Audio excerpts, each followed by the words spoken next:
Hello दोस्तों, हिंदी कहानी संग्रह यूट्यूब चैनल पर आप सभी को दिल खोलकर स्वागत है।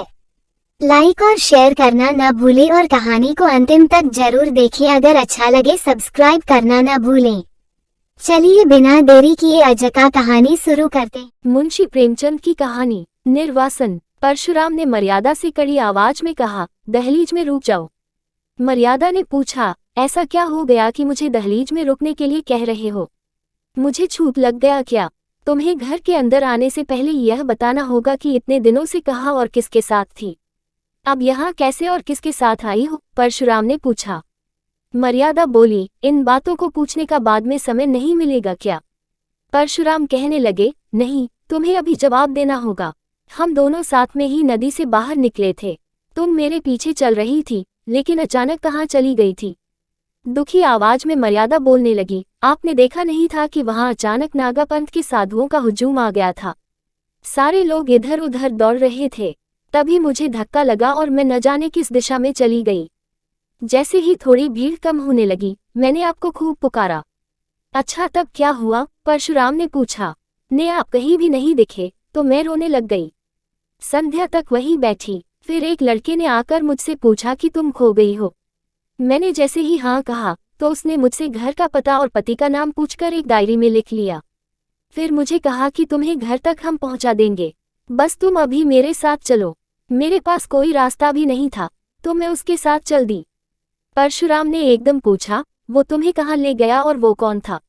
मर्यादा बोली, वो एक समिति का सेवक था जो मुझे अपने कार्यालय लेकर गया था। वहां उनका अध्यक्ष और कई सारे स्वयं सेवक थे। उन्होंने मेरा पता एक रजिस्टर में लिखा और एक घर में भेज दिया जहां खोई हुई कई सारी महिलाएं थीं। परशुराम ने सवाल किया, तुमने उस अध्यक्ष से तभी क्यों नहीं कहा कि मुझे घर भेज दीजिए? मर्यादा ने कहा, मैंने कई बार उनसे मुझे घर पहुंचाने के लिए कहा, लेकिन वो बार बार यही कहते थे कि मेला खत्म होने के बाद वो सारी महिलाओं को एक साथ ही घर भेजने की व्यवस्था करेंगे। इसकी वजह पैसे और लोगों की कमी थी। मैंने उन्हें कहा कि मेरे गहने ले लीजिए और घर पहुंचा दीजिए। इन गहनों के अलावा भी मैं और ज्यादा पैसे दे सकती हूँ, बस मुझे मेरे पति के पास तक पहुँचा दो। लेकिन उन्होंने मेरी एक न सुनी और मुझे भी अन्य स्त्रियों के बारे में जब पता चला तो थोड़ा राहत मिल गई थी। उद्धरण चिन्ह। परशुराम बोले, ठीक है, लेकिन तुमने मुझे तार क्यों नहीं लिखवाया? मर्यादा ने बताया कि मैं पूरी रात उन महिलाओं के साथ उसी कमरे में थी। अगले दिन मैंने सोचा कि जब ये लोग मुझे घर भेज ही देंगे तो तार की क्या जरूरत। फिर परशुराम पूछने लगे, रात भर सारी महिलाएं एक ही कमरे में थीं, तो कमरे में युवक भी आते जाते रहे होंगे? मर्यादा ने जवाब दिया, नहीं नहीं, केवल एक बार कोई युवक खाने के लिए पूछने आया था।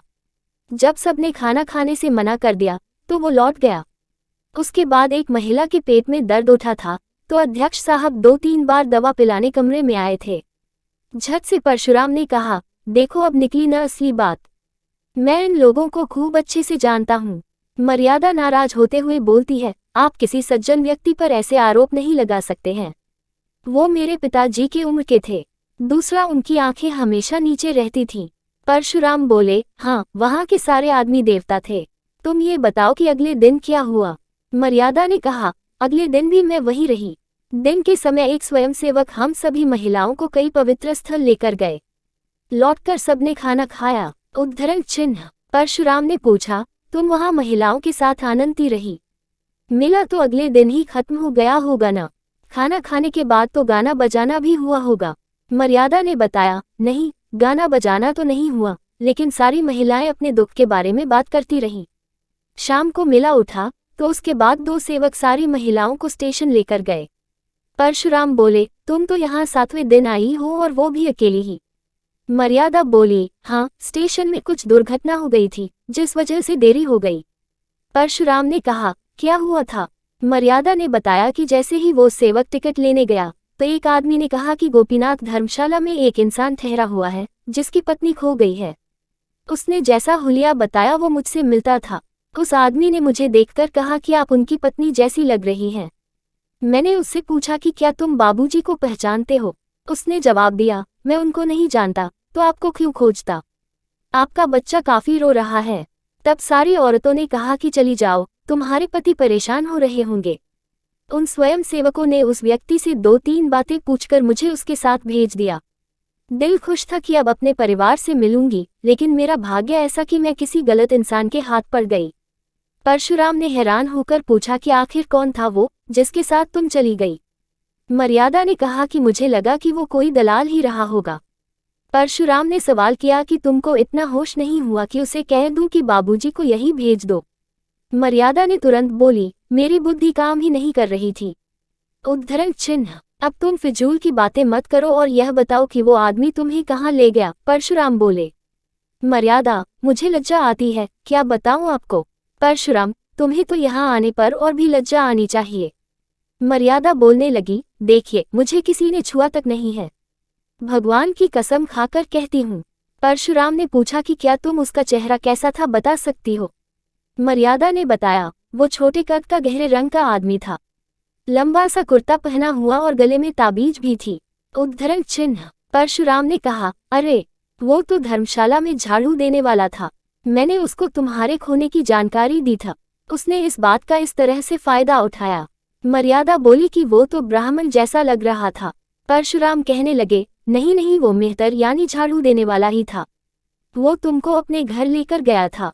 मर्यादा ने बताया कि उसने पहले मुझे एक तांगे पर बैठने को कहा और फिर एक तंग गली से किसी मकान में ले गया। उसने फिर कहा कि तुम्हारे बाबूजी मकान में ले गया। उसने फिर कहा कि तुम्हारे बाबूजी यही आएंगे। फिर मुझे लगा कि उसने मुझे झांसा दिया है। कुछ देर बाद एक बुढ़िया आई और मुझे लालच देने लगी। पूरी रात मैं रोती ही रही। अगले दिन बुढ़िया ने कहा कि तुम रोकर मर भी जाओगी तो भी तुम्हारी मदद के लिए कोई नहीं आएगा। उस झाड़ू मारने वाले और बुढ़िया ने कहा कि तुम्हारा एक घर छूट गया है, अब हमारी बात मान लो तो तुम सोने से लग जाओगी। तभी मैंने स्वयं को खत्म करने का निर्णय ले लिया। परशुराम ने मर्यादा को रोकते हुए कहा कि ठीक है, मैंने मान लिया कि तुमने अपने सतीत्व को खत्म होने नहीं दिया, लेकिन मैं तुम्हें अपना नहीं सकता हूँ। मर्यादा ने कहा कि स्वामी आप ऐसा मत कहिए, मैं आपकी वही पहले वाली पत्नी हूँ, मुझे किसी ने छुआ भी नहीं है, आपका ऐसा करना मेरे साथ अन्याय होगा। परशुराम ने कहा कि यह अन्याय नहीं बल्कि भगवान का खेल है। मैं 6 दिनों से यही सब सोच रहा हूँ, मुझे समाज की चिंता नहीं है, लेकिन तुम पर किसी दूसरे की नजर पड़ी, अब मैं तुम्हें कैसे अपनी पत्नी के भाव से देखूंगा। मर्यादा बोलने लगी, क्या आपको मेरी स्थिति पर दया बिल्कुल भी नहीं आती है।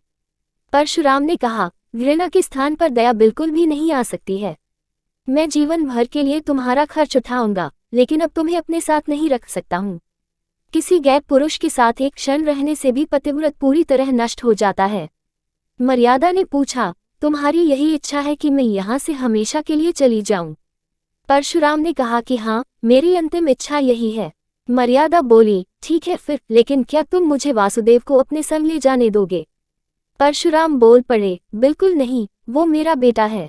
मर्यादा ने पूछा, क्या मैं उसे आखिरी बार देख सकती हूँ, अपने बेटे को प्यार कर सकती हूँ। परशुराम ने जवाब दिया, मेरा मन तो नहीं है, लेकिन तुम्हें मन हो तो दूर ही से देख लो। मर्यादा ने कहा, ठीक है, अब जाने दो, सोच लूंगी कि मेरा कोई बेटा ही नहीं था और मैं विधवा हूँ। आज से भाग्य मुझे जहाँ ले जाएगा मैं वही जाऊंगी। कहानी से सीख, विपरीत परिस्थिति में किसी भी गैर पर यूं ही भरोसा नहीं कर लेना चाहिए। अपनी आंख और कान के साथ ही बुद्धि का भी उपयोग करना चाहिए। Like, share and subscribe for. ये कहानी कैसे लगी कमेंट करके जरूर बताना, और आगे ये से कहानी के लिए चैनल को सब्सक्राइब करके बेल आइकन पर क्लिक करके ऑल नोटिफिकेशन ऑन कर लो। फिर मिलेंगे एक नई कहानी के साथ अगले वीडियो में। आज के लिए इतना ही। अनुरोध, एक बार डिस्क्रिप्शन जरूर चेक करें। अंत तक बने रहने के लिए धन्यवाद।